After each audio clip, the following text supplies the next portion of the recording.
ये कहानी एक राजा की है जो मिठाइयों का बहुत शौकीन था। राजा के लिए मिठाई उसके ही राज्य के सबसे अच्छे हलवाई के यहाँ से आती थी। रोज की तरह ही राजा एक दिन मिठाई खा रहा था। तभी उसने देखा कि उस मिठाई के डिब्बे में एक मक्खी मरी हुई है। यह देखकर राजा को बहुत गुस्सा आ गया। बात तो छोटी सी थी, लेकिन वो तो राजा था, उसके लिए यह कोई छोटी बात नहीं थी।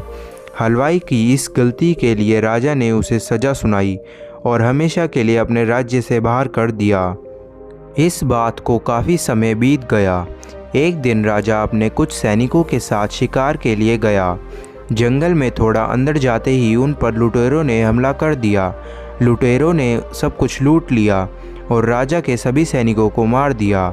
राजा किसी तरह अपनी जान बचाकर वहां से भाग गया और दूसरे राज्य की सीमा में पहुंच गया। कुछ देर में अंधेरा हो गया और वह राजा सुबह होने की इंतज़ार करने लगा। अगले दिन वो राजा उस राज्य के लोगों से मदद मांगने लगे, लेकिन दूसरे राज्यों के लोगों ने उसे भिखारी समझकर उसकी तरफ ध्यान नहीं दिया। वो राजा भूखा प्यासा एक जगह पर ही पड़ा रहा। थोड़ी देर बाद एक व्यक्ति उस राजा के पास आया और बोला, महाराज, आप यहाँ इस हालत में कैसे? राजा बोला, कौन हो तुम और मुझे कैसे जानते हो? उस व्यक्ति ने कहा, महाराज, मैं वही हलवाई हूँ जो अक्सर आपके महल में मिठाइयाँ भेजा करता था। राजा ने उसे सारी बात बताई। उस हलवाई ने राजा की मदद करी और उसे वापस अपने राज्य भेजने का सारा इंतजाम भी कर दिया। वापसी के वक्त राजा ने उस हलवाई को वापसी अपने राज्य में चलने को कहा, लेकिन हलवाई बोला, महाराज, इस राज्य में मेरा बहुत नाम है।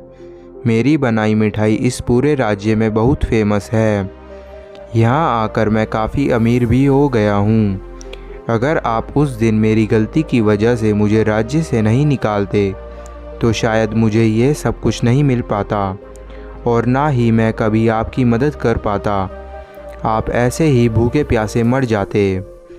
शायद जो भी हुआ वो सब अच्छे के लिए ही हुआ। राजा ने उस व्यक्ति को धन्यवाद किया और अपने राज्य की तरफ चल पड़ा।